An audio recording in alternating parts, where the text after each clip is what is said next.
सहज स्थिती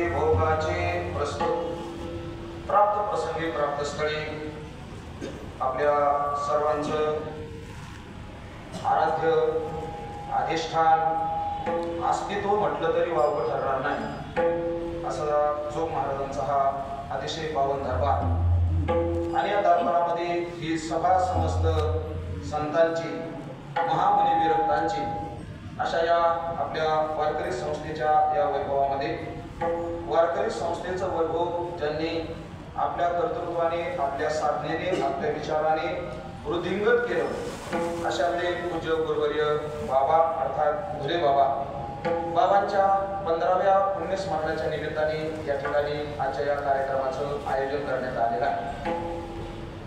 खरं तर माझ्याकडे ही सेवा कशी आली हे मलाच माहित नाही. अतिशय म्हणजे परवा दिवशी मला आज निरोप आला की तुम्हाला आळंदीला कीर्तन करायचं आहे म्हणून. तसं तर बाबांच्या जवळ जास्त जाण्याचा मला योग आला नाही. मला जेवढं काय बाबांच्या विषयी बोलता येईल ते बोलणारच आहे, कारण बाबांचं स्मरण म्हणजे बाबांच्या जीवनातल्या घटना आपल्याला जेवढ्या जास्त सांगता येतील तेवढं सांगायचंय. ते काही विद्वान नाही, त्याच्यामुळे अभंगाचं काय, शब्दाचे अर्थ काय, भाव काय तिकडं मला जाताच येणार नाही, कारण तेवढी माझी बुद्धी नाही.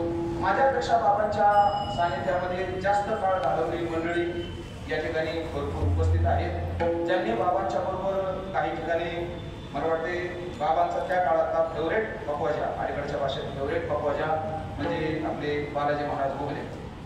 कुठंही कीर्तन असेल तर घोरांपाशी निरोप पाठवायचा आणि सांगायचं त्या बालाजीला म्हणावं कीर्तन असं मला हो.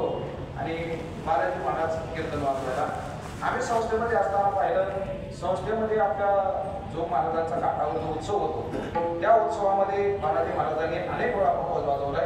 मला वाटते त्याच्यानंतर गोष्टी महाराज भरपूर वेळा पकवाज वाजवायला, कारण त्यांना फडकऱ्याचं भजन खूप आवडायचं आणि तसं ते वाजवणं आहे तेच वाजवणारे आवडायचे. एकदा एक प्रसिद्ध वादक त्यांनी जरासे थोडंसं त्यांना न आवडणारं वाजवलं आणि नंतर काय झालं ही सगळी माहीत असणारी मंडळी येत आहे. त्याच्यामुळे मी नामोल्लेखही करणार नाही आणि त्याचा विस्तारही करणार नाही. बाबांचं जीवन अतिशय शिस्तप्रिय. मी हे बोलत होते की मला कीर्तन कसं आलं माहीत नाही, पण मला वाटतंय की जोग महाराजांचीच काहीतरी इच्छा असेल.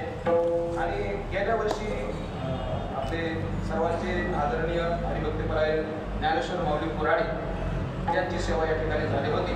कदाचित जोग महाराजांना असं वाटलं असेल की ज्ञानेश्वर महाराजांच्या नंतर सोपान काकाचा जन्म आहे.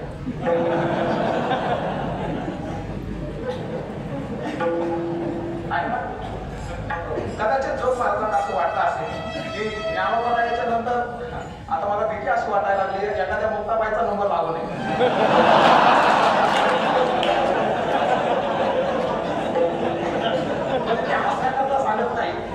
मला वाटते आपल्या संप्रदायामध्ये चांगले गायक आहेत त्यांचं नाव सुद्धा स्त्रीलिंगी असल्यासारखं आहे. तशा अर्थाचं एखादं नाव कदाचित निघू शकतं. हा एक संयोग आहे आणि माझ्या कीर्तन परीक्षेत असाच एक संयोग आहे.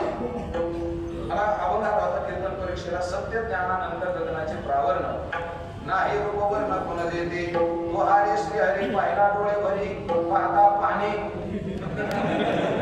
दुरी सारोनिया. कोणाला पाहिलं? श्री हरीला. आणि योगायोगाने हाजरीत माझ्या नंतर श्री हरी महाराज वाघमोडे यांचाच नंबर होता. हा एक संयोग आहे. या ठिकाणी आम्ही लहानपणापासून मी संस्थेत येण्याच्या अगोदर महिनाभर बाबा परमेश्वर बाबा आमच्या गावात भजन शिकवायला थांबले होते आणि परमेश्वर बाबांनी त्या काळात शिकवलेल्या 2-3 चाली माझ्या परफेक्ट ध्यानात आहेत. त्याच्यात बाबांनी आम्हाला श्री संतांची या माता चरणावरी या अभंगाला शिकवली होती. श्री संतांची या माता चरणावरी. लहानपणात चांगलं ध्यानात राहतं म्हणूनच मी लहानपणाकरता वेळ देतोय सध्या. आता पूजनीय बाबा आहेत, मूर्तिमंत शास्त्र सगळी इथं समोर आहेत. तुम्ही सुद्धा काही सामान्याने आळंदीमध्ये राहणारा प्रत्येक साधक कोणीही असू द्या हा खूप मोठ्या योग्यतेचा साधक आहे. माझ्यासारख्या बाहेर फिरणाऱ्यांनी यांचं वर्णन करावं एवढं माझं सामर्थ्य नाही, माझी साधना नाही, माझी बुद्धी सुद्धा तेवढी नाही. आपल्याला गुरुवर्य भोले बाबांच्या विषयी थोडंसं चिंतन मांडायचे म्हणून मी अभंग निवडलेला आहे. या अभंगामध्ये जगद्गुरु तुकाराम महाराजांनी आपली अलौकिक अनुभूती सांगितलेली आहे. चिंतन करता करता बाबांच्या जीवनाविषयी बोलण्याचा प्रयत्न करतो. अलौकिक अनुभूती येण्याकरता जगामध्ये सर्वप्रथम तर श्रेष्ठ साधन कोणतं सांगितलं असेल तर ते वेद प्रामाण्य. वेदाच्या पेक्षा जास्त म्हणजे श्रेष्ठ प्रामाण्य या जगामध्ये दुसरं कोणाला नाही. मला वाटतं गुरुवरे भोले बाबांचं जीवन म्हणजे मूर्तिमंत वेदाचं जीवन होतं. श्रीमद भागवतामध्ये सुरुवातीला श्रीमद भागवताचं चिंतन करताना असं चिंतन आलेले निगम कल्पतरोर गलितम फलम शुभमुखादमृतद्रव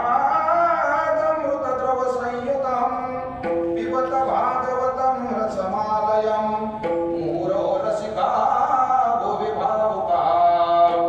रसमालयम एवढा शब्द मला पाहिजे. वेदरूपी कल्पवृक्षाचं परिपक्व झालेलं फळ म्हणजे श्रीमद भागवत आहे. मला वाटते शास्त्राचं जीवनामध्ये अनुष्ठान करून ज्यांनी आपलं जीवन परिपक्व बनवलं असं जीवन म्हणजे गुरुवरे बाबांचं जीवन. विठ्ठल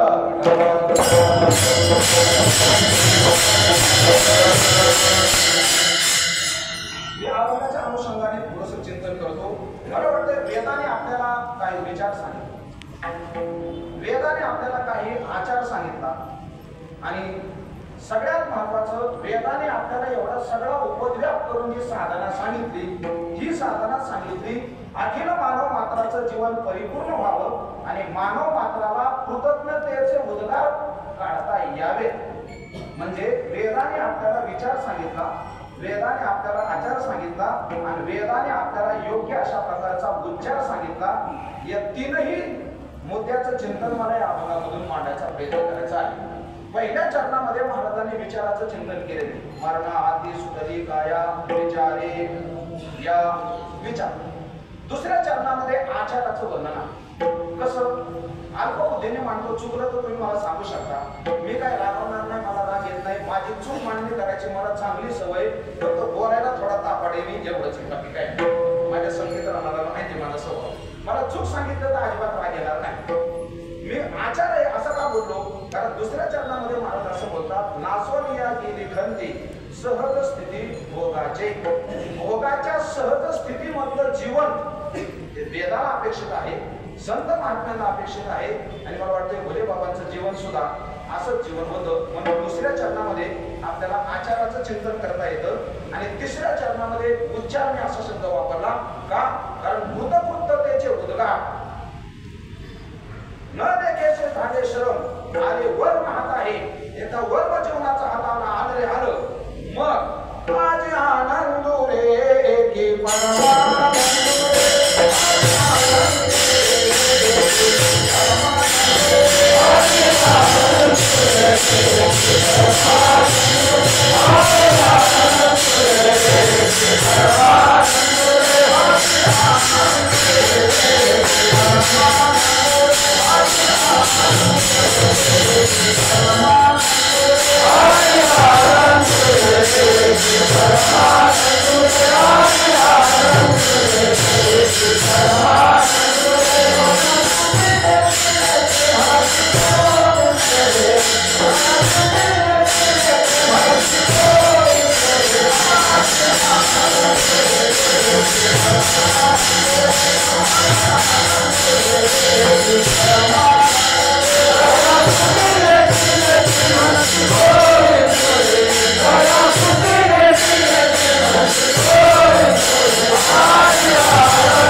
विचाराचं चिंतन आहे, दुसऱ्या चरणामध्ये आचाराचं चिंतन आहे आणि तिसऱ्या चरणामध्ये उच्चाराचं चिंतन आहे.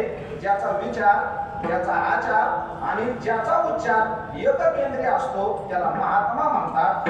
मनस्येकम वचस्येकम कर्मण्येकम महात्मनाम. मनस्य अन्यत् वचसी अन्यत् कर्मण्य अन्यत् दुरात्मना. म्हणून गुरुवरे बाबांचं जीवन या चौकटीमधलं जीवन होतं. गुरुवरे बाबांचा आचार मला वाटतं ब्रह्मगिरीला प्रदक्षिणा करताना का कुठेही प्रसंग सांगितला जातो. त्यांच्याबरोबर कोणी साधक होते, हवा वाहत होती आणि गुरुवरे पूजनीय बाबा म्हटले, वा ही हवा जितकी स्वच्छ आणि पवित्र वाहते तेवढं मी माझं जीवन पवित्र आणि स्वच्छ घालवलेलं आहे. काय आचार असं मला वाटतं आपल्यासारख्याने ही हिंमत करून असं बोलणे. मला आमचे गुरुवरे देवराम बाबा नेहमी सांगत असतात, मोठ्या वक्त्याने वापरलेली वाक्य जशीच्या तशी आपण वापरायची नसतात. कारण त्यांची काही साधना असते, त्यांचे काही विचार असतात ते आपले नसतात. म्हणून शक्यतो नवीन साधकांनी सुद्धा लय मोठ्या वाक्याने अधिकारवाणीने बोललेले काय काय वाक्य टिपणातले सुद्धा टाळले पाहिजे.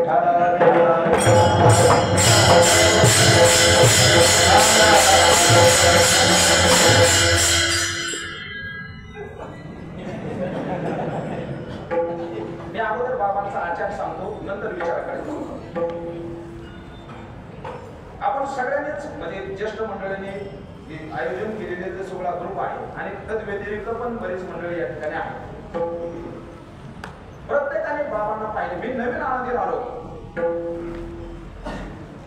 त्यावेळेस बाबा पाठ द्यायला इकडे येतो. नवीन इमारतीत पाठ घ्यायला येतो. मी 1999 आलो तिथं आला, पण भगवत शिकायला 4 वर्ष घालवली.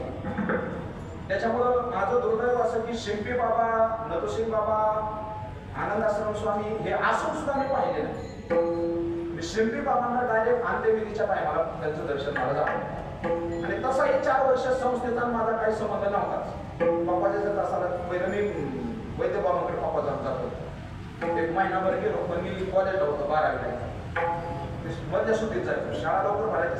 मधल्या सुट्टीत गेला उशीर व्हायचा. बाबा एक दिवशी लय बोलले मला, वैद्य बाबा मी म्हणलं इथं तासालाच यायला. मग गोष्टी महाराजांकडे मी तास लावला आणि गोष्टी बाबाकडे 4 वर्ष मी बाबा शिकलो. तोपर्यंत संस्थेचा माझा तसा काही संबंध आलाच नाही. 4 वर्ष इथं असू नाही. मला वाटतं इथं येणाऱ्या विद्यार्थ्याला योग्य वेळेमध्ये योग्य मार्गदर्शन जर नाही मिळालं तर इथल्या बऱ्याच विद्यार्थ्यांचं जीवन रस्ता सोडून गेल्याशिवाय राहत नाही. बाबांचं स्टेटस सगळीकडे मिळते. आज देवाच्या मनात असेल तरच परमार्थ कळला जातो. देवाच्या मनात नसेल तर मोठी मोठी माणसं सुद्धा घसरलेली दिसतात असं बाबा नेहमी म्हणायचे. तसं इथल्या साधकांचं जीवन आहे. पण माझं सौभाग्य असं की मला आमच्या गावातच देवराम बाबा सारखं व्यक्तिमत्व समोर असल्यामुळं मी काही घसारलो नाही. तसा माझा आवाज काही वाईट नाही. मी थोडा थोडा आवाजही वाजवतो. कुणी नसलं दुखतंय खुब्यात वाजवतो. एवढं असताना सुद्धा मी आज या ठिकाणी तुमच्या समोर उभा राहण्याची माझी जी योग्यता आहे ती गुरुवर्य देवराम बाबा, गुरुवर्य बाबा, गुरुवर्य बोधे बाबा पहिल्या वर्षात असताना. आता सगळे साधकच आहे, नवीन अनुभव सांगायला काही अडचण नाही. आपल्याला बाबा सांगायचे. पण मी बाबांचं याच्याकरता बोलते थोडं की माझ्या जीवनामध्ये परिवर्तन कसं झालं. मी पहिल्या वर्षात असताना सुद्धा प्रॅक्टिसच करत बसायचो बसण्याच्या टायमाला. एका दिवशी मुलांबरोबर आलो बसणारा आणि बाबा म्हणजे कोण वाजवणार आहे का कोरडे मारून गोष्ट वाजवणार. भजन झाल्यावर बाबांनी हात खांद्यावर टाकला. राजा कुठला आहे. बुधेबाबांच्या मुखातला शब्द राजा. राजा कुठला आहे म्हणलं काळेवाडीचं. देवराम बाबांची काळेवाडी म्हणजे राजा काय करतो म्हणलं पहिल्या वर्षाला. पहिल्या वर्षाला नाच काय दिसतं बसणार. बाबा म्हणलं बाबा जशी प्रॅक्टिस करत काय बाबा सुब्रमण्य राजा तुमच्या गावात 25 वर्ष 8 दिवस मी थांबले म्हणून आता हुशार बसणार येत नाही. त्या वाक्याने माझ्या जीवनात असा बदल झाला. एकही दिवस संस्थेचं भजन मी चुकवलं नाही. आजही मी आनंदीत असेल वेळ असेल तर मी संस्थेत बसणारा येतो. आजही येतो. मला भजन आवडतं. बाबांची कृपा आहे, सगळ्यांची कृपा आहे. मी तुम्हाला आपले गुरे बाबांचं चिंतन करायचे. बाबांची आचारनिष्ठा कशी होती. बाबा असे म्हणायचे पाठामध्ये बा आपली कलाकार मंडळी कार्यक्रमाला जातात आणि कीर्तन झालं की लगेच धोतर खेळतात म्हणजे नेऱ्या तासात आचार पकडतात. भाषा काढायचा आणि असा गुंडाळून ठेवायचा, निर्या पडता कामा नाही ना. आणि ते तसे कोत्र वळणीवर टाकायचे, दुसऱ्या दिवशी कीर्तनाला ते तसेच काढायचे, निरा मोडू द्यायचा नाही. तसंच नाही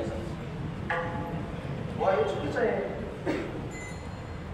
रोज धुंद वस्त्र घातलं पाहिजे हा बाबांचा अति आग्रह असायचा. अजून बाबा असं म्हणायचे, बुवा धोत्र काढते पण कार्यक्रमाच्या गावाला टावेलवर राहते, चुकीचं आहे म्हणे. आपल्या सारख्या साधकांनी खूप जपून राहायचं असतं, आपला मुलगा सुद्धा उघड दिसला नाही पाहिजे हा बाबांचा आग्रह असायचा. मला वाटतंय बाबांना संस्थेमध्ये जर पाठ नसेल तर बाबा संस्थेमध्ये जेवत नव्हते. काय या जुन्या लोकांनी खमून ठेवले. मला एक नेहमीप्रमाणे आठवतं, समर्थाचे पोटी आणि आम्ही जन्मलो कारण संस्थेमध्ये जर सुट्टी असेल एखाद्या दिवशी तर बाबा संस्थेमध्ये जेवायला येत नव्हते.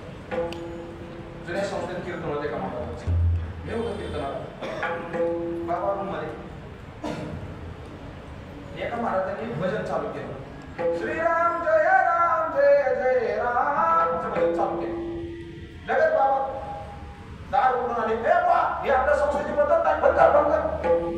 डायरेक्ट म्हणजे कीर्तनाला असं भजन म्हणलेलं सुद्धा कोणाला कीर्तनामध्ये खपत नव्हतं, सहन होत नव्हतं. आम्ही 3ऱ्या वर्षाला असताना जुन्या संस्थेत पाठ घ्यायचे बाबा. एक दिवशी ग्रहण सकाळचं 6:30 का 6 वाजता काहीतरी सुटणार होतं आणि जागा मिळावी म्हणून आम्ही पुढे बसण्याकरता लवकरच यायचो. तिथं संस्थेमध्ये लवकरच जायचो. 7-8 जण आम्ही असायचो, आम्ही लवकर जाऊन बसायचो.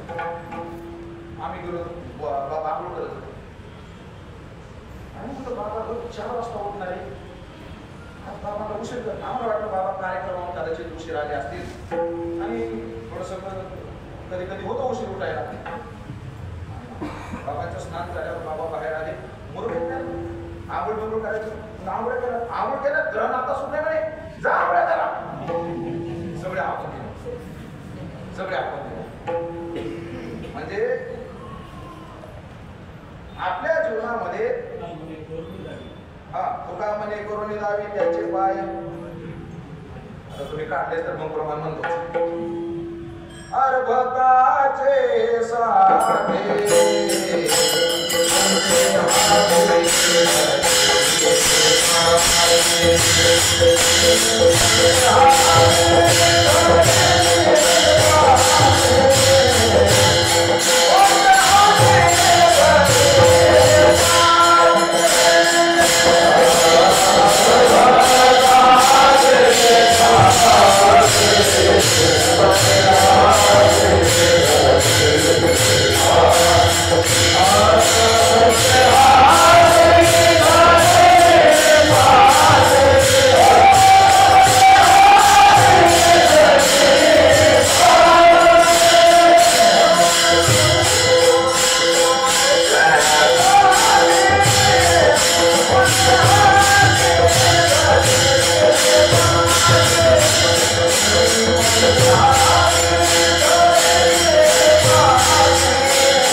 शांताराम गुरुजींची पुण्यतिथी आली की मग निमंत्रण द्यायला स्वतः बाबा जायचे. चैतन्य महाराज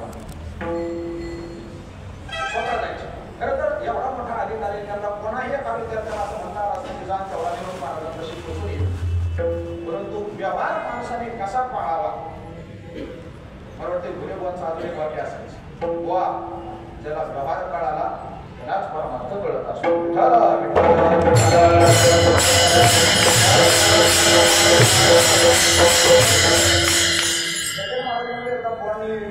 त्यांच्या गावाला कार्यक्रम केला. चैतन्य महाराजांनी कीर्तन केलं. बुवांच्या घरी नेलं. बुवांच्या घरी गेल्यानंतर बुवांनी एक पेढा आपल्या पिशवीतून काढला, चैतन्य महाराजांना दाखवला आणि चैतन्य महाराजांना म्हणजे बुवा माझ्याकडं तुम्हाला देण्याकरता फक्त एवढंच आहे. म्हणजे घरच्या लोकांमध्ये सुद्धा हे कसे मिसळत नव्हते, तसं अनासक्त जीवन होतं.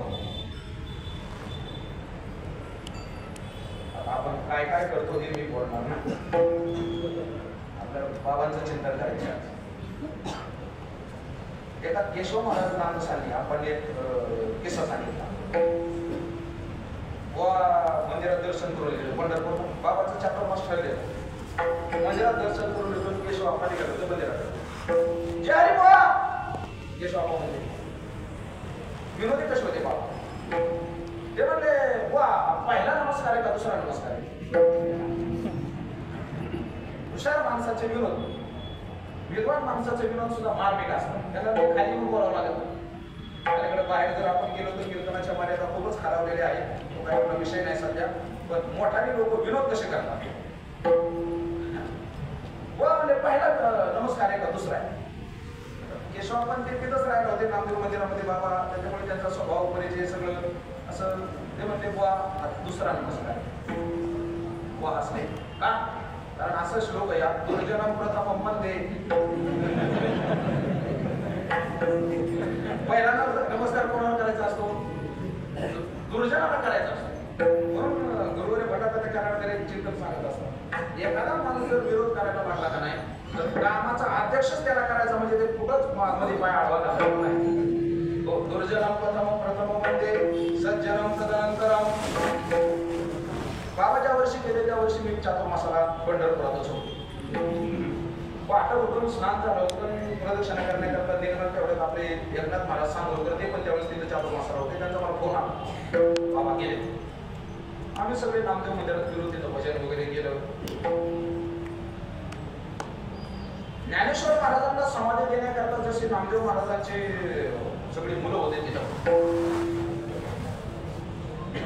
तसं भोले बाबांना समाधी देण्याकरता सुद्धा सगळ्या नामदासांनीच त्या ठिकाणी सगळा तो विधी बाबांचा केला.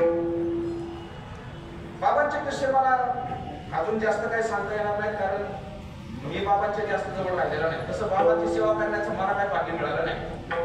फक्त एकदाच चहा घेऊन गेलो होतो बाबांना, मला तेवढं आठवते. कारण ते बाबांची नजर बघितली की इकडे आम्हाला काम करायचं, काय ती करारी नजर होती. बाबांचं नजर घालायची हिंमत मला वाटतं कुणाचीच झाली नसेल आयुष्यामध्ये. मी आपलं उभं राहिलो, मला वाटलं चहा प्यायचा झाला की मशी घेऊन जावं.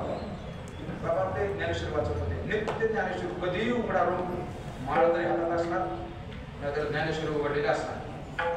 मला वाटलं चहा पिऊन झालं की घेऊन जाऊ. बाबाचं आपलं शांत चहा पिणं चालू होतं, पाचन चालू होतं. 2-4 मिनिटं झालं असं बघितलं नाही. वा या ना आता. त्यांना विनाकारण कोणी तिथं थांबलेला अजिबात सहन होतो. म्हणून बाबांचा आचार अर्भकाचे साठी वंदे हाती धरणी पाठी देखे प्राप्तार्थ झाले जे निष्कामता पावले दया कर्तव्य असं बोलले. खरं तर हे सिद्धांताला घातक आहे का? कारण सिद्धांत असं म्हणतो नैवास्ति किंचित कर्तव्य आस्तिचे नसतत्वविद. ज्याला परमात्मा तत्वाचा बोध झाला त्याला आता जीवनामध्ये काहीच करायचं शिल्लक राहिलं नाही का? कुंडली या धावा तृष्णेची या तृष्णेची या तृष्णेची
ते तुमच्या आमच्या उद्धाराकरिता ते साधना करत राहतात आणि म्हणून तर तुमचं आमचं जीवन व्यवस्थित सगळ्याचं चालतं. हा गुरुवारी बाबांचा आचार आहे. मला वाटतं नियमाने 4 वाजता बाबा उठणार म्हणजे उठणार. उठलं की पहिलं माऊलीचं दर्शन आणि नंतर रात्री पडल्या आपलं युट्यूबला कीर्तन ना धन्य जगे ऐकत. मला वाटतं तरुणपणामध्ये बाबा लय विनोदी कीर्तन करत होते. ते कीर्तन तुम्ही ऐका अजून. खूपच बाबांनी म्हणजे विनोद म्हणजे पाचगळ विनोद नाही, मार्मिक. बाबांचं बोलणं खूप म्हणजे ऐकलं. कारण बाबांची जी आपण कीर्तन ऐकली तितकं मोकळं कीर्तन ऐकलं नव्हतं. कारण बाबा शेवटी खूप गंभीर बोलायचं. ते जरा बाबांचं थोडस तारुण्यातलं कीर्तन आहे. अजून अर्धच आहे ते, पूर्ण नाही. सर बाबा मी नाही पाहिला तो. खूपच विनोदी कीर्तन. बाबा म्हणजे जोपर्यंत मला जमत होतं तोपर्यंत मी कीर्तनात काळ घेऊनच उभा राहायचो. अलीकडचे कीर्तनकार काळ घेत नाहीत बुवा. अलीकडचे तरुण कीर्तनकार काळ घेत नाहीत बुवा असं वाटतं तिथं बाबांच्या कीर्तनात. बाबांमध्ये पण आता जमत नाही. आता तो म्हणजे थकायला लागले. हा बाबांचा आचार, बाबांचा विचार.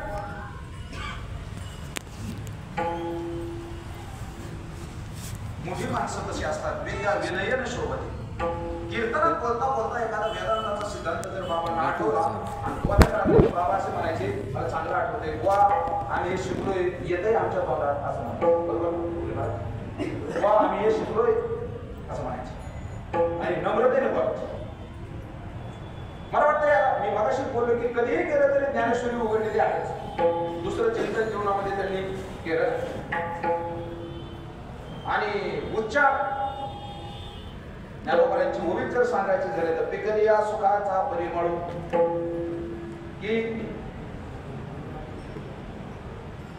काय अमृताचा निवाली अमृताचा गडोळू. अर्थात भगवान परमात्मा अर्जुनाला कसे बोलले त्याचं तिथं वर्णन आहे. पिकलिया सुखाचा परिमळ. ज्ञानोबांची कल्पना शक्तीच काय असं कल्पना करा.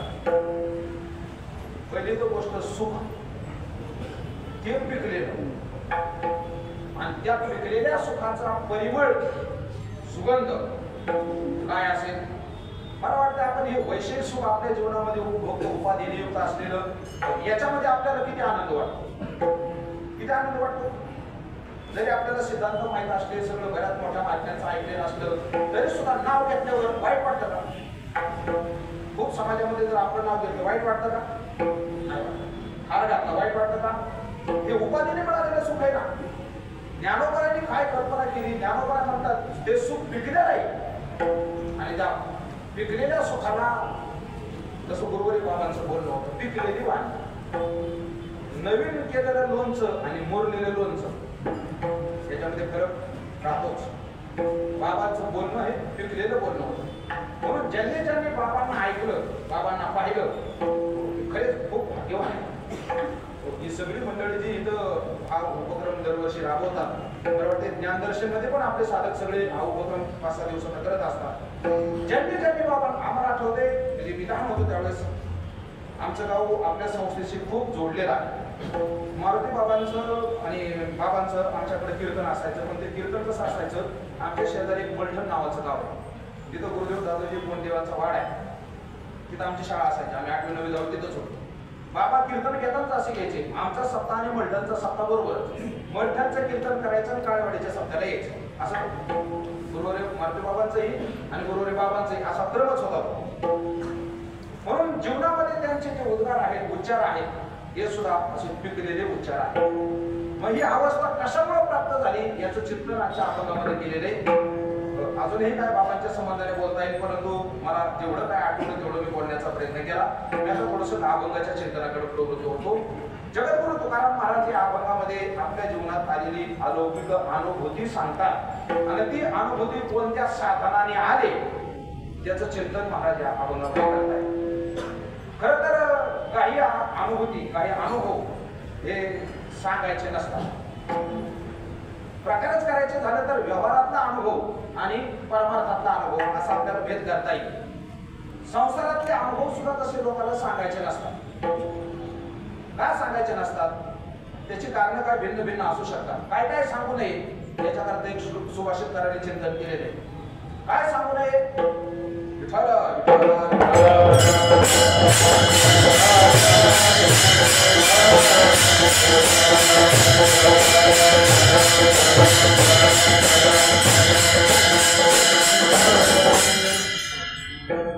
मतिमान न प्रकाशयेत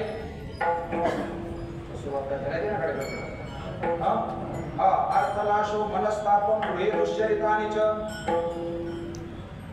वंचनम चापमानम च मतिमान न प्रकाशयेत. आपले झालेले पैशाची हानी उघड करत जाऊ नये आणि स्टेटसला ठेवत जाऊ नये.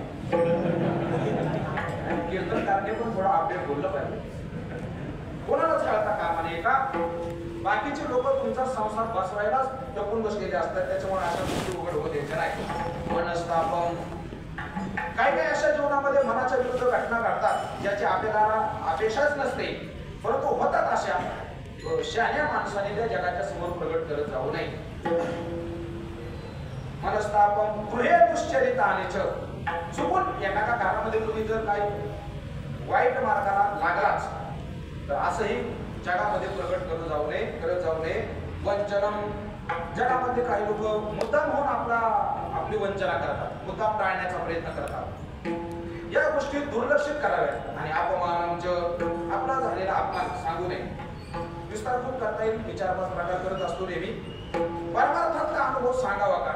साधक दशेत सांगून. साधक दशेत तुकाराम महाराज म्हणतात न सांगावे वर्म जनी असो द्यावा भ्रम. याच्याकरता अध्यक्ष महाराज एक उदाहरण देत असतात. कोण? कारण आपली परमार्थाची साधना शेवटाला जाईपर्यंत ती खूप जपावी लागते. एक महात्मे एका गावामध्ये कीर्तनाला जायचे. आता आपण सगळेच मंडळी इथं कीर्तनाला फिरणारे आहेत, सगळे ज्येष्ठ मंडळी. आणि प्रत्येकाची काय काय गावामध्ये ठरलेली घरं असतात. आपण रात्री जाऊ, दिवसा जाऊ, कधी जाऊ, हक्काचं घर त्या गावामध्ये काय काय ठरलेलं असतं. ते महात्मा त्या गावामध्ये जायचे, त्या घरी जायचे. तिथे 5-6 वर्षाची मुलगी होती. दर्शनाला गेली, विचारलं तुम्ही कोण आहात? ते कीर्तनकार होते, पण परमार्थातले सावध कीर्तनकार. ते म्हणले बा आम्ही तुला याचं उत्तर पुढच्या वर्षी सांग. लहानच लेकरं होतं, खेळायला निघून गेलं. पुढच्या वर्षी महाराज आले. अजून एक बोलतो. जुना काळ असा होता, एखादा कीर्तनकार गावात गेला तर तो कीर्तनकार मरेपर्यंत ते गाव त्या कीर्तनकाराला सोडत नव्हतं. आताची परिस्थिती मी बोलणार नाही, तुम्ही सगळे हस्तेमध्ये तुम्ही जाणून घेतले सगळं. आता एखाद्या गावात गेला तर पुढ्या दुसऱ्या वर्षी येईलच, नो गॅरंटी. ते महात्मा दर वर्षीचे यायचे. ती मुलगी आली, दर्शन केलं. महात्मा तुम्ही कोण आहेत सांगा. महाराज म्हणायचे मी तुला पुढच्या वर्षी सांगेल. असं किती वर्ष चाललं? 5-6 वर्षाचं मुलगी. तिचं फार लग्न झालं, तिला 1-2 मुलं झाली. कोणी 12वीला, कोणी 10वीला. आता तोपर्यंत हे महात्मा फार वयोवृद्ध झाले होते. वयोवृद्ध झाले होते, मरायला टेकले होते, मरणासन्न झाले होते. मग त्या मुलीच्या वडिलांनी मुलीला फोन केला, बाळा आपल्याकडे दरवर्षी जे महात्मा येत असतात त्यांच्यामुळे आपलं सगळं व्यवस्थित चाललेलं आहे, त्यांच्या आशीर्वादाने कृपेने, त्यांच्या संगतीने आपला परमार्थ व्यवस्थित झाला, संसारही चांगला चाललाय. ते आता आपल्याला सोडून जाणारे 4-5 दिवसात तुला जर वेळ असेल तर तेवढं भेटून जा. ते म्हणजे येणार ना, माझा एक प्रश्न शिल्लक आहे.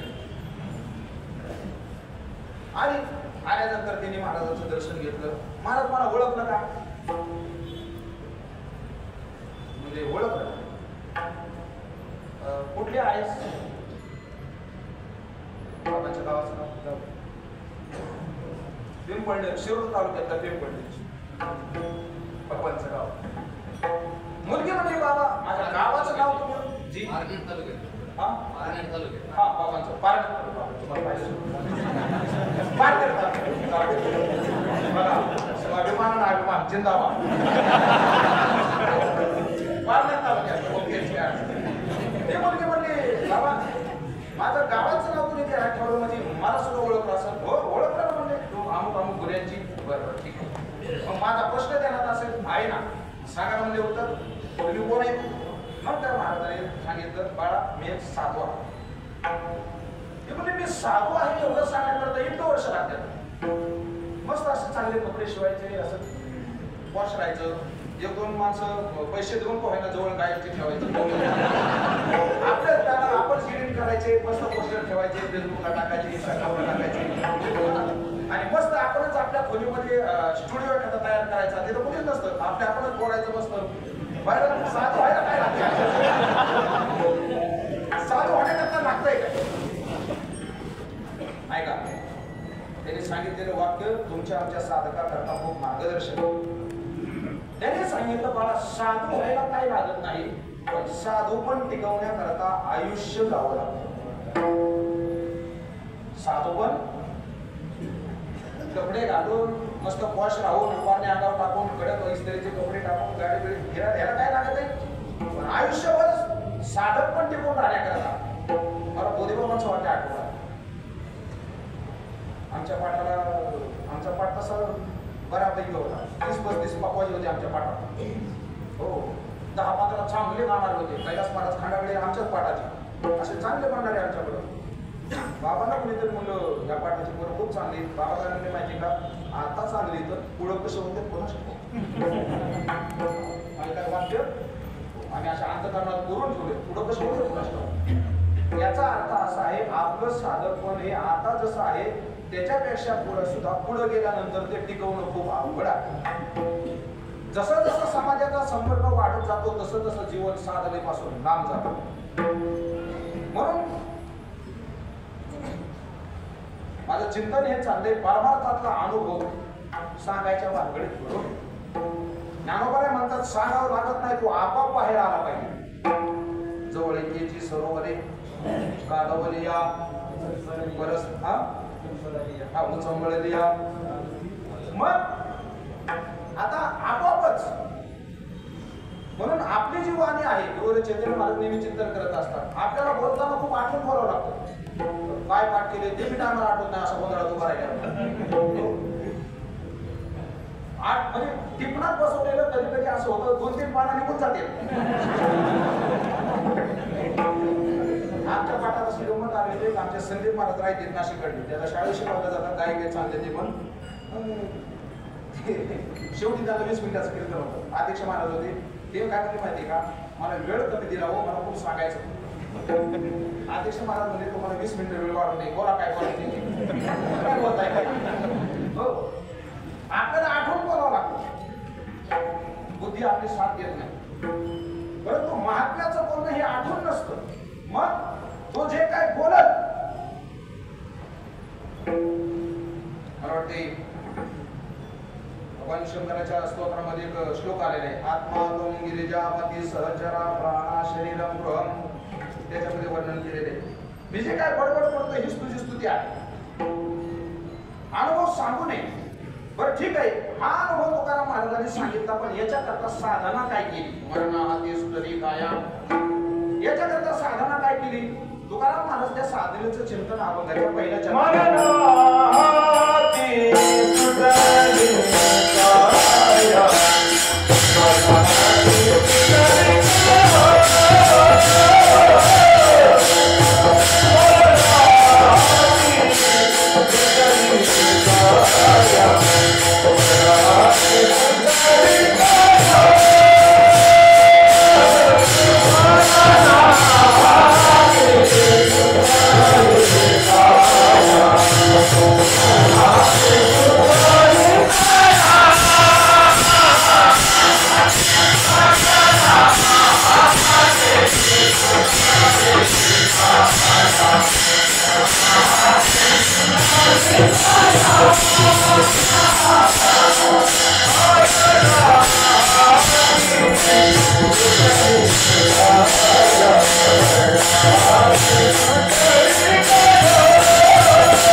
पहिली तर गोष्ट अशी आहे, मरावं असं कोणाला वाटत नाही.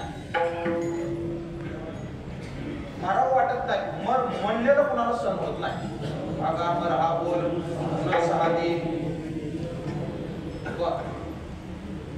इच्छा नसते पण मरावं लागतं.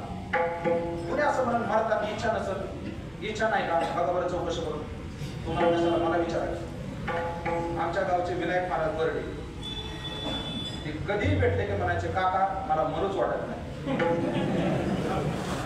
नेहमी म्हणायचे मला मरूच वाटत नाही. ते नेहमी जो महाराज सत्यातच गेले बघा. बरं कुणी असं म्हणेल की इच्छा असून सुद्धा मरणातून सुटण्याचा प्रयत्न करत नसते, मरण चुकवण्याचा प्रयत्न करत नसते. प्रयत्न करत नाही का? डॉक्टरला म्हणतात कितीही पैसा जाऊ द्या, जमिनी का लागलं तरी चालेल पण पेशंट गेलं नाही पाहिजे. म्हणजे मरणातून वाचण्याचा प्रयत्न सामान्य लोक करतात, त्याच्यात नवल नाही. भावार्थ रामायणाच्या उत्तरकांडामध्ये रावणाच्या कुंभकर्णाच्या विभीषणाच्या तपश्चर्याचं वर्णन आहे. ब्रह्मदेव प्रसन्न झालं त्याला विचारलं काय पाहिजे? म्हणा अमरत्व पाहिजे. देऊ शकत नाही म्हणजे का? हा ब्रह्म होऊन आलो का पुनरावर्ती केलं मीच मारणार आहे. 2 परार्थ वर्ष आयुष्य ब्रह्मदेवाला आहे, तो मारणार आहे. श्रीमद भागवतामध्ये हिरण्यकशिपूच्या तपश्चर्याचं वर्णन आहे. अमरत्व नाही. म्हणजे तुम्ही आम्ही प्रयत्न करतो याच्यात नवल नाही, सगळे प्रयत्न करतात तरी मरण चुकवता येत नाही. तुकाराम महाराज म्हणतात मी मरणाच्या तावडीतून सुटलो. कशामुळं? विचाराने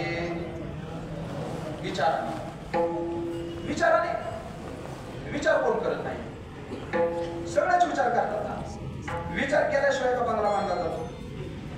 विचार केल्याशिवाय का चांगल्या शाळेमध्ये मुलं शिकायला टाकली जातात? विचार केल्यामुळं का कंपन्या उभ्या राहतात? विचार केल्यामुळं का सत्ता बदलतात? विचार केल्यामुळं का पद इकडे तिकडे होतात? कोण विचार करत नाही या ठिकाणी? सगळेच विचार करतात ना. परंतु एक शब्द महत्वाचा तुकाराम महाराजांनी ठेवलाय, या विचार.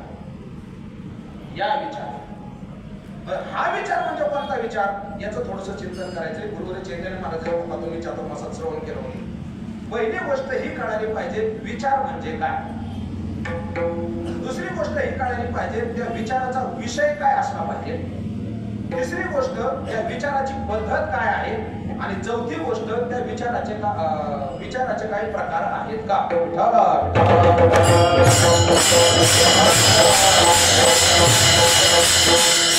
पहिला मुद्दा आहे विचार म्हणजे काय. आपण विचार करतो, विचार करत नाही असं नाही, पण विचार म्हणजे नेमकं काय? विचार म्हणजे काय? ज्याचा तीनही काळाशी संबंध असतो त्याला म्हणतात विचार. भूतकाळामध्ये आपलं जीवन कसं होतं, आता वर्तमानामध्ये आपली काय स्थिती आहे आणि भविष्यामध्ये आपल्याला काय अपेक्षा आहे, याचं ज्याच्या जीवनामध्ये अवलोकन असतं त्याला विचार असं म्हणतात. शहाणी माणसं हा सगळा विचार करत असतात. भूतकाळामध्ये आपल्याला जी परिस्थिती प्राप्त झाली ती कशामुळे झाली? मध्ये आळंदीत राहायला जागा नाही मिळाली, रूम मध्ये पोरांनी अभ्यास नाही करून दिला, त्याच्यामुळे पहिल्या वर्षात फेल झालो, पण जागा माता. भूतकाळात असं झालं ना. मग आता वर्तमान तरी सुधारा. वर्तमान सुधारा म्हणजे नेमकं काय करा? भविष्यात आपल्याला काय व्हायचे बऱ्याच मुलांना माहित नसतं आपल्याला काय करायचे. म्हणजे इथलीच परिस्थिती असं नाही, अख्ख्या जगामध्ये हीच अवस्था आहे. बऱ्याच मुलांना माहित नसतं शिकायचं म्हणून शिकत राहा.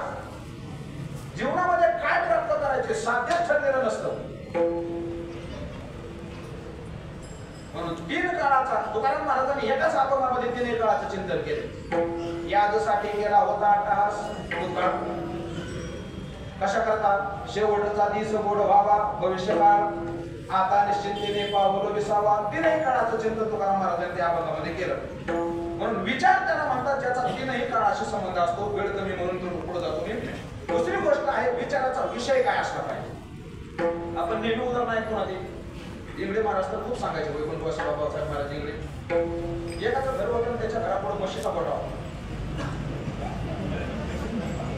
सकाळच्या 10 वाजता सगळ्या म्हशी चंद्रभागेकडे पाणी प्यायला निघायच्या. इंद्रायणीकडे कोण होता मी इथे पंढरपूर मला वाटतं पंढरपुरातच आहे. इंद्रायणीकडे निघायच्या.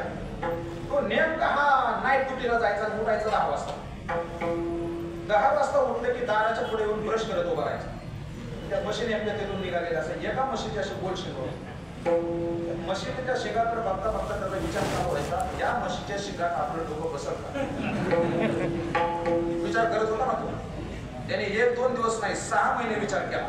आणि मग कुठेतरी गाता पारायण चालू होतं. त्याच्या कानावर प्रमाण आलं. विचार करत वाया जाय काळ नटे मुळे पद्धतीचे.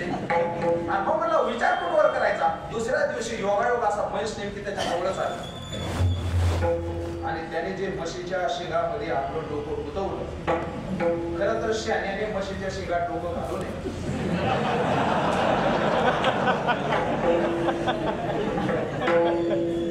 आधी विनोद काढायला वेळ लागत नाही.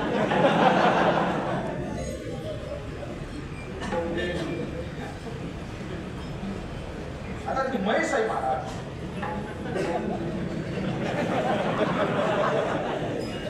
म्हशीने जे पळायला सुरुवात केली जे त्याला बिताडा वापर इकडे आपण जमिनीत गोळ गोळू गोळू त्याची सात फाटक काढली पाहिजे.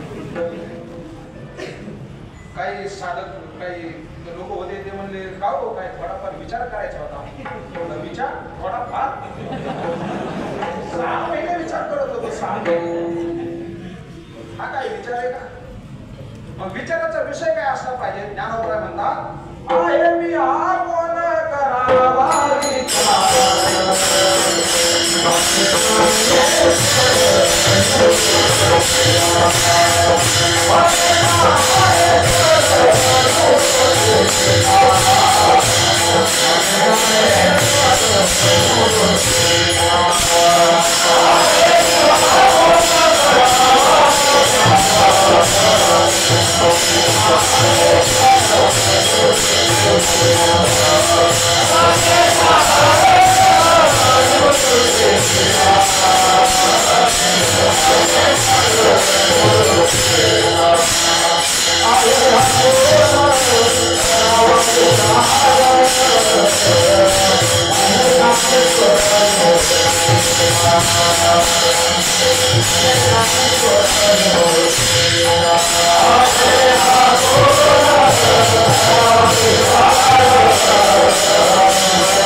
विचाराचा विषय असला पाहिजे मी कोण आहे. ओहम तथमिदं जातं को वै कर्तास्य विद्यते उपादानं किमस्ति अविचारं स्वयं ईदृशः. हे विचाराचं स्वरूप आहे. सदा विचारे तस्मात् जगत जीव परात्मना हा जीव भाव जगत भाव बाधे स्वात्मैव शिष्यते. मी कोण आहे. मी जास्त श्लोकांनी उदाहरण हे सांगणार नाही. उदाहरण सांगतो डायरेक्ट. मी कोण आहे. तीर्थावळीचं प्रकरण बघा. नामदेव महाराज तीर्थयात्रा करून आले. भगवान परमात्मा म्हणजे नामदेवा कुठे कुठे फिरून आला. पश्चिम प्रभास आदी करून द्वारका पाहिल्या सकळीता मोक्ष फिरा पुऱ्या पण ते पावन तीर्थे करून सकळी के प्रक्षाळी पातके वासरेची नमा. एवढं फिरून आला परंतु गेली या कष्टाचे होईल सार्थ सांगेने काय वचन माझे. काय करावं लागल तुला काय नाही. क्षेत्रवासी द्विज सुशील सदाचार असे जे आहेत त्यांना तू जेवण घाल. आपल्या भाषेत त्याला मामद म्हणतात. गंगा पूजन मामद भागात शब्द भिन्न असतात. मला लातूरकडे सेवा आली. मला म्हणले महाराज गंगा पूजनाचं कीर्तन आहे. मला असं वाटतं कीर्तन यात्रा करून आले असते आणि मग मी त्या दृष्टीने तयारी करून गेलो आणि तिथं गेल्यावर कळलं 13व्याचं कीर्तन. आता किती मोठा घोटाळा झाला. म्हणून नामदेव महाराजांना सांगितलं. नामदेव महाराज म्हणलं इथं खायला जाणार नाही. वैष्णवा घरी त्या बघा काय वर्णन आहे. कन्या भाकरीचे खाणे गाते राम नाम गाणे. वैष्णवा घरी सर्व काळ सदा झलझलते काय नाही खायला. भगवान परमात्मा म्हणले आपल्या भक्ताचा संभ्रम सोहळा करणे गोपाळा ब्रीद तुमचे असं माझं वर्णन आहे. मी करतो सगळं. प्रश्न आहे पण साहेबांना सांगितलं वेळ कमी असल्यामुळे मी थोडं पुढे जातो वेगात. रुक्मिणी म्हणते तुम्ही मला स्वयंपाक करायला सांगताय पण खायला म्हणजे खायला आणायचे टेन्शन नसते. येणार आमचं भगवान परमात्मा गेले निमंत्रण द्या. निमंत्रण नको आमंत्रण. ब्राह्मण बघत होते तरी देवाकडे. सहुवर्णा वेगळे दिसे याचे आहे. म्हणजे ब्राह्मण क्षत्रिय वैश्य शूद्र याच्यापेक्षा जरा वेगळंच वाटतंय. काय काय लोकांना अजून खरूच काढायची सवय असते. जर एक थोडंसं डांबरट होतं ते म्हणलं का हो नवीन दिसताय. मनात म्हणजे मी तसं लय जुनाट जोगालीचे नाही पण इथं तुम्हाला जरा नवीन वाटायला कोणाकडे आहे नातेसंबंध काय ते म्हणले की सांगा ते संतांचा मैत्र नामयाचा अनंत जन्मीचा ऋणानुबंध वळकट पुढे ठेवली. जुन्या संस्थेत का नव्या संस्थेत ते म्हणले बिढार तरी असे लावला बेतारी. वळकटी कुठे मंदिरात. आता काय खोटं सांगितलं ना. काय खोटं नव्हतं सांगितलं पण ह्यांना कळालं. मोठं प्रकरण आहे. मला सगळंच मागवायचं नाही. जेवायला म्हणल्यानंतर काय काय ब्राह्मण त्या दिवशी जेवलेच नाही. उद्या बालुशाही घ्यायचे ना म्हणून आले सगळे संपवतो थोडक्यात. पोटभर जेवले. थोडं गमतीने सांगत असतो इथं भात लावायचे इथं भात लावायचे जेवायचे. तर असं काय करतात ते म्हणजे महाराज ही जागा या जागेसारखी जोपर्यंत निभार होत नाही तोपर्यंत कसं काय. कोणाचं लॉजिक काय असं काय सांगता येत नाही. एखादी सुटली बांधली होती कमरा. मला सुटली का बांधली किती खातो अंदाज लागत नाही. सुटली तुटली की जेवण बंद करायचं. असे जेवले सगळे ब्राह्मण. जेवणाच्या नंतर गरमाला शेवटी जेवतो ना सगळे. सगळे पान वगैरे खात बसले होते. आणि इकडे नामदेव महाराज भगवान परमात्मा अजून काय वाढायला मागत थांबलेले सगळे जेवायला बसले. जेवायला बसल्यानंतर ह्या लोकांचं लक्ष त्यांच्याकडे गेलं. काय उच्चिष्ट नाम्याचे स्वीकारिले जेवे कौतुक वगे पाहते द्विज. नामदेव महाराजांच्या ताटातलं उष्ट देवाने खाल्लं आणि उष्ट देवाने खाल्लं तसं ब्राह्मणांच्या पोटात मळमळ व्हायला सुरुवात झाली. का बुडविले समळ धर्म. आम्हाला जेवायला आणलं म्हणले न्याने सगळे शिवता शिवत करून आम्हाला बुडव. का जातीचे शिल्पी विश्व जाणी आते आणि तुम्ही सांगा ते जेवविले. अख्खं विश्व म्हणलं विश्वाला माहिती हे कोण येतं आणि तुमचं जर वेगळं दिसतंय. मग नामदेव महाराज रागवले. आता मी कोण इथं मला बोलायचे. मग नामदेव महाराजांनी त्यांना असा प्रश्न विचारलाय. सांगा म्हणले नामायसे नाव कवनी अवयवा. ते सांगा तुम्ही देवा साच पूर्णी. ते जी की जीवनी गगनी की पवनी की दोष धर्मी माझे होता. सांगा म्हणले 5 महाभूतांपैकी कोणत्या महाभूतामध्ये तुम्हाला दोष दिसला जे माझ्या शरीरामध्ये आहेत. म्हणून विचाराचा विषय जो आहे तो विचाराचा विषय ठरला पाहिजे मी कोण आहे. आपल्याला अजून या श्लोकांकडे जाता येईल. ना हम मनुष्यो न च देव यक्षो न ब्रह्मचारी न गृही वनस्ता न ब्राह्मण क्षत्रिय वैश्य शूद्रा भिक्षु न च निजबोध रूपा मी वासुदेव.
आहे विचाराची पद्धत.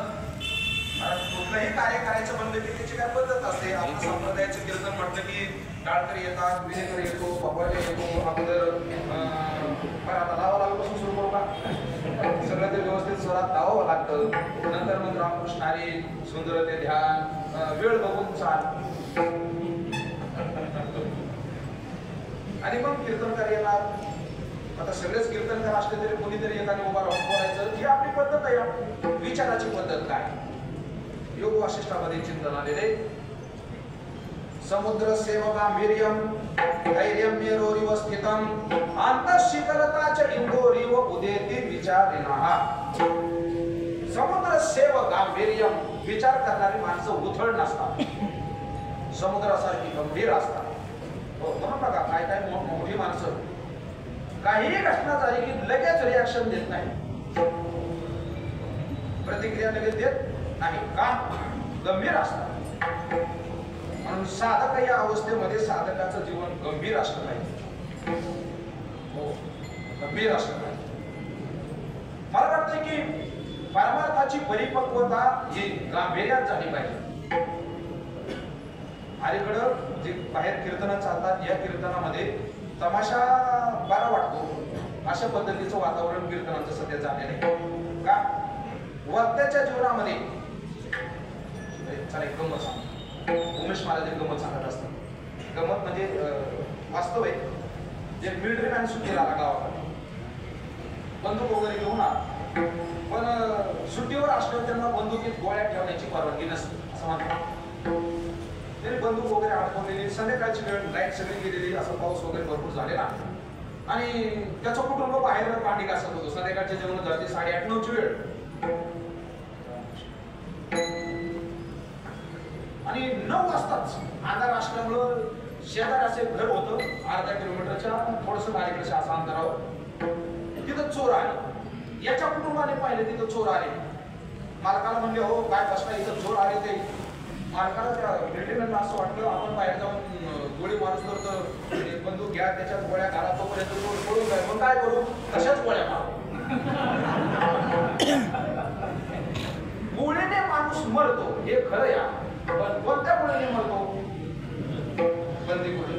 मला वाटते माझा एवढा मोठा अधिकार अजिबात नाही. परमार्थाचे शब्द सुद्धा परिणाम करतात, पण कधी अधिकाऱ्याच्या मुखातून आल्या. म्हणून हे पद्धत नाही बरं का टाळ्या वाजवण्याची. म्हणून मला वाटतं आपल्या सारख्यांनी अधिकार वाढवण्याचा प्रयत्न केला पाहिजे. अधिकार वाढवण्याचा.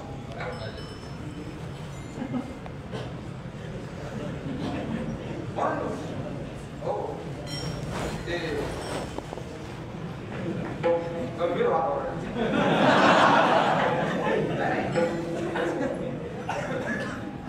गंभीर असलं पाहिजे परमार्थिकाचं जीवन. समुद्र सेव गांभीर्य. महाराज ओढ्याच्या जवळ गेल्यानंतर, नदीच्या जवळ गेल्यानंतर आणि समुद्राच्या जवळ गेल्यानंतर येणारे अनुभव वेगळे. आपण ओढ्याच्या जवळ जर गेलो तर विशेष असं काय वाटत नाही. मोटरातून सोडलेलं पाणी ओढा जवळ थोडा सारखा वाटतो. नदीच्या जवळ गेल्यानंतर थोडस असं शांतता जाणवते. ओढ्याच्या जवळ गेल्यावर चंचल चित्त शांत होत नाही, नदीच्या जवळ गेल्यावर शांत होतो. पूज्य डोंगरेजी महाराजांच्या भागवतात मी असं वाचलं, कधी जर जास्तच असंतुष्ट मन झालं तर नदीच्या कडेला जायचं आणि नदीच्या लाटाकडे पाण्याकडे बसत शांत बघत बसायचं. 15-20 मिनिटांमध्ये तुमचं मन शांत होईल असं डोंगरेजी महाराजांनी लिहिले. पण तेच जर आपण समुद्राच्या जवळ गेलो मग मात्र तिथं भयंकर गंभीरता असते. तसं परमार्थिक साधकाचं जीवन गंभीर असावं, विचारवानाचं जीवन. समुद्र सेव गांभीर्यम धैर्यम मेरोरिव स्थितम. मेरू पर्वतासारखं धैर्य जीवनामध्ये असलं पाहिजे. जरी हे आकाशवर पडो आहे ब्रह्मगोळ भावना जाये, गोडवानळ त्रिभुवन खाये, वरी तुझीच वाट पाहिला ते जावो अथवा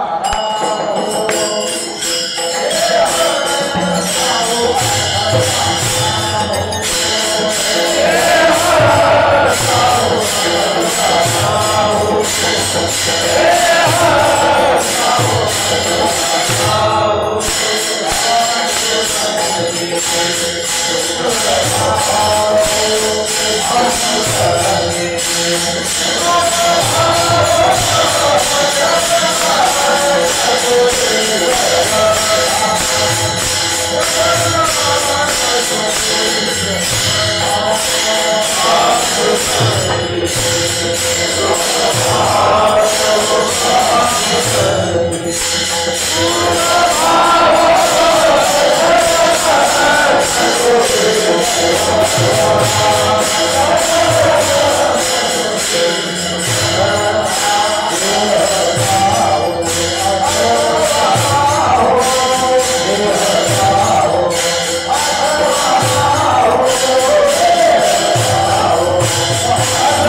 विष्णू विना दैत्य गणोपी नास्ती. सगळ्यात असलेल्या देवाने माझं रक्षण केलं तसं देव आपलं रक्षणच करणार आहे अशा प्रकारचा आत्मविश्वास पाहिजे. मला वाटतं शरणागतीच्या श्लोकामध्ये त्याचं चिंतन आलेले काय अनुपुरेश संकल्प रक्षिष्यति इति विश्वासः धैर्य आणि अंतःशीतलताचे इंदोरी व अंतःकरण चंद्रासारखं शांत असलं पाहिजे. चंद्रासारखं शांत म्हणजे ज्ञानोबरायांना सुद्धा मोह आवरला नाही. संतांना उपमा देताना बसायला चंद्र म्हणजे चंद्र स्वतः शीतल आहे आणि दुसऱ्याला शीतल करतो. तसं विचारवानाचं जीवन मला वाटतं याच्यामध्ये व्यवहारातले विचारवान सगळे निवृत्त झाले का. व्यवहारातले विचारवान विचार करतात पण बहुतेक त्यांच्या विचाराने बाकीचे सगळे असंतुष्टच होतात. समाजामध्ये असंतोषच पसरतो. पण संतांचा जो विचार आहे जोग महाराजांनी विचार केला, गुरुवरे बाबांनी विचार केला, त्याचा परिणाम तुमचं आमचं जीवन शांत. म्हणून तुकाराम महाराज म्हणले मी विचार केला. एक मुद्दा राहिलाय. विचार म्हणजे काय झालं, विचाराचा विषय काय, विचाराची पद्धत काय आणि चौथा मुद्दा विचाराचे काय प्रकार आहेत का. गुरुवरे चैतन्य महाराज अमृतानुभवाच्या 4 प्रकरणातले 4 सांगत असतात. वेळ संपत आलेला आहे, लांब होत नाही. फक्त 2 सोपे प्रकार करतो. एक गौण विचार आहे आणि एक मुख्य विचार आहे. जीवन निर्वाह करता करावा लागणारा विचार हा गौण विचार आहे आणि उद्धारा करता करावा लागणारा विचार हा मुख्य विचार आहे. महाराज म्हणले मी या विचारे मरणाहाती सुटली काया विचारे या निश्चय. याचा परिणाम काय झाला. नासोनिया गेली खंती सहज स्थिती भोगाची. खंती म्हणजे चिंता. काय चिंता होती तुकाराम महाराजांना. काही उद्धार व्हावे, काय कृपा करेल नारायण, ऐसे तुझे सांगा संतजन, ऐसी चिंता तरी सुद्धा अशी चिंता तुकाराम महाराजांना होती. कन्या सासुर्याशी जाय ऐसे झाले माझ्या जीवान केव्हा भेटसी. महाराज म्हणले आता नासोनिया गेली खंती कशामुळं. सहज स्थिती भोगाचे, भोगाच्या सहज स्थितीमध्ये ही चिंता निघून गेली का. मला वाटते गुरुबाबांचे प्रसंग सांगता येईल. शेवटी बाबांना किडनीचा त्रास होता. सगळ्या साधकांना जुन्या माहिती आहे. परंतु बाबांच्या चेहऱ्याकडे जर आपण पाहिलं तर बाबांचा चेहरा लहान मुलासारखा निरागस. आपल्याला थोडंफार साधं जर काय बोललं तर बाबा आयो देव जाणे. बाबांचा चेहरा अतिशय प्रसन्न. एवढा त्रास होऊन सुद्धा मला वाटतं जोग महाराजांच्या जीवनामध्ये सुद्धा तो प्रसंग सांगितला जातो. डॉक्टरने विचारलं एवढ्या स्टेपला आजार गेल्यावर जनावरासारखा माणूस ओरडला असता. महाराज म्हणले हे मी आयुष्यभर केलेल्या माझ्या परमार्थाच्या साधनेचं फळ आहे. मला वाटते गुरुवारी बाबांचं जीवन तसं होतं. कुठलीच चिंता नाही, कुठलं टेन्शन नाही, काय नाही. नासोनिया गेली खंती सहज स्थिती भोगाचे. महाराजाला विचार महाराज मग एवढ्या जीवनामध्ये तुम्ही उपद्वार केले, साधना केली, कष्ट केले, एवढ्या लोकांनी तुम्हाला त्रास दिला. मला वाटते संस्थेमध्ये असताना बाबांना त्रास झाला नाही असं वाटतं का आपल्याला. भरपूर झाला ना. त्या काळामध्ये तर मला आठवतंय चांगलं संस्थेमध्ये भांडण रडलं होतं आम्ही पाठाला असताना. आता सगळंच नामोल्लेख करत नाही तुम्ही. त्या काळामध्ये परिस्थिती अशी झाली. संस्थापन बाबांनी सगळं वातावरण सावरलं. कितीतरी जीवनामध्ये अडचणी आल्या तरी सुद्धा त्यांना त्याचं काय वाटत नव्हतं का. न देखेशे झाले श्रम आले वर्म आता हे वर्म हातात. बऱ्याच लोकांना वर्म सापडत नाही. वर्म काय आहे? आता प्रमाणात येऊन जास्त वेळ घ्यायला आपल्याकडे वेळ नाही. वर्म ते एक आहे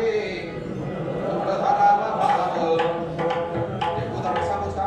7च्या पुढे जात नाही, काळजी करू नका. 7 वाजून 5 मिनिटांनी अर्धे झालेले असतात. जुन्या काळामध्ये इंजिन होते. इंजिन शेतामध्ये हँडेलवरचे एका माणसाचं इंजिन बिघडलं. शेजारच्याला इंजिन नीट करायची गरज होती. तो शिकला म्हणजे शाळेत शिकला नव्हता, पण त्याला ते अनुभव आणि ज्ञान होतं. पण याच त्याचं भांडण होतं, त्याच्यामुळं तो त्याला काय सांगा. इंजिन चालू व्हायचं पण पाणी मारत नव्हतं. गावात एक तरुण 10 वर्ष शिकायला गेला होता, इंजिनियर झाला. दुसरा पुण्यातले माणूस म्हणतात तुझ्यापेक्षा मोठा अनुभव. इंजिनियर आला, इंजिनियर आला पण दप्तर घेऊनच आला. बाया पुस्तकं सगळं बांधावा सुरू करून ठेवली मस्तपैकी, आणि त्याने सगळं इंजिन पुन्हा जोडलं, चालू केलं. चालू व्हायचं पण पाणीच मारत नव्हतं. असं त्याने दिवसभरामध्ये 5-6 वेळा केलं. इंजिन सोडायचं, भरायचं, जोडायचं, भरायचं, जोडायचं. असे शेजारी तुला शेतामध्ये वर्णन करत होता. त्यांनी पाहिलं, त्याला दया आली. शेजाऱ्याचं त्याचं भांडण होतं, म्हणतो इंजिनियर साहेबांना म्हणा, इंजिनियर साहेब मी देऊ का तुम्हाला चालू करून पाणी? त्याने विचारलं काय करायचं? मालकाची परवानगी पाहिजे ना. मालक वैतागला होता, दिवसभर हे म्हणजे ह्याला जमा नाही, ह्याला काय करायचं बघा म्हणजे. त्याला माहित होतं, त्याला नाही माहिती म्हणून बघा. तो म्हणला बघा. ते आला, आल्यानंतर सांगितलं इंजिन चालू का. त्याने इंजिन चालू केलं. इंजिनाला एक प्रदक्षिणा घातली. बंद करा म्हणजे इंजिन हातोडी द्या. पण तो इंजिनियर म्हणला तुम्हाला यातलं काय कळतं? कारण ते तो जर फाटलेलं, सदरा फाटलेला बनेलच होतं, गाड्यावर होता. बहुतेक शिकलेलाची गावना असते की म्हाताऱ्याला काय कळत. हो, मग म्हातारा शिकलेलं नव्हतं. त्याला विचारलं म्हाताऱ्याला शाळा किती झाली? म्हणून 8 बाद झाली. मी तर आवश्यक असून मला काय कळलं नाही, तुम्ही 8 बाद तुम्हाला काय कळणार? म्हातारा शिकलं नव्हतं पण आपलं हुशार होतं. तो म्हणलं हे बघा, मी जर पाणी काढून दिलं तर तुम्ही 10,000 द्यायचे, आणि मी जर पाणी नाही काढलं तर मी तुम्हाला 10,000 रुपये देतो. मग ते शिकलेलं तयार झालं. ठीक आहे, ती हातोडी दिली. एका जागेवर असं जोरात टोला मारला ते मला. करा म्हणले इंजिन चालू. काय झालं पाणी पडायला? म्हातारा म्हणला काढा 10,000. मला एका ठोक्याचे 10,000? मला एका ठोक्याचे फक्त 50 रुपये येतं, पण 9,950 रुपये ठोका कुठं आणायचा त्याचे? ते वर ते वर्म. तसं आयुष्यभर संसारातली माणसं भरपूर कष्ट करतात, पण तरीही त्यांना जीवनाचं वर्म सापडत नाही. परंतु तुकोबराय म्हणतात न देकेशे झाले श्रम आले वर्म. आता हे काय वर्म आहे? आपण बोललो प्रमाण वर्म देग आहे थोडं धरावा. महाराज म्हणले माझं वर्म हातामध्ये आलं. वर्म हातामध्ये आलं. काय वर्म हातामध्ये आलं? काय ना म्हणले नित्य काय नित्योशी शुद्धोशी निरंजनोशी आनंदात वैदिन माझं स्वरूप आहे म्हणले. हे वर्म हातामध्ये आलं. किंवा ज्ञानवरायांचा अभंग आहे, निजानंद हे पै ब्रह्म ऐसे जानती योगी वर्म. वर्म अलगडे बरोबर प्रमाणात ऐसे जानती योगी वर्म, हे वर्म हातामध्ये आलं. अहो म्हणले निजानंद सत्य काय सत्यम ज्ञानम अनंतम ब्रह्म, हे तर परमात्म्याचं रक्षण आहे. महाराज म्हणले मग मी तेच म्हणतोय. तुका म्हणे कैची जीव आणि कोठे जीव? जीव हा परमात्म्यापेक्षा वेगळा नाही. पण हे कधी कळलं? आपली आचार शुद्धी, विचार शुद्धी आणि उच्चार शुद्धी हे जर जीवनामध्ये असेल तर हे आपल्याला सापडेल. आणि गुरुदेव बाबांच्या जीवनामध्ये आपल्याला हे तीनही पाहायला मिळतं. बाबांचं आचरण शुद्ध होतं, बाबांचं विचार शुद्धी होती, बाबांच्या जीवनामध्ये उच्चार शुद्धी होती. एक एक शब्द म्हणजे तू कोणी घेतलेले मोती जैसे. हो, असं फालतू बाबांचं बोलणं नव्हतं. पंचदशी बाबा सांगायचे, ज्यांनी ज्यांनी ऐकले त्यांना माहिती. 5 मिनिटामध्ये 5 श्लोक सांगायचे, पण भाव सगळा कळून जायचा. पण 10 मिनिटामध्ये 5 श्लोक बाबांचे होऊन जायचे पंचदशीचे. पण एकदम मार्मिक सांगणार बाबा. अस्ताव्यस्त अवास्तव असं बोलणं काही नाही. मग अशा प्रकारे बाबांचं आज पुढे स्मरण आहे. बाबांच्या सान्निध्यामध्ये ज्यांचं ज्यांचं जीवन गेलं अशी सगळी मंडळी या ठिकाणी हा उपक्रम दरवर्षी करत असतात. माझा कुठलाच अधिकार नसताना या ठिकाणी मला सेवेचं निमंत्रण मिळालं.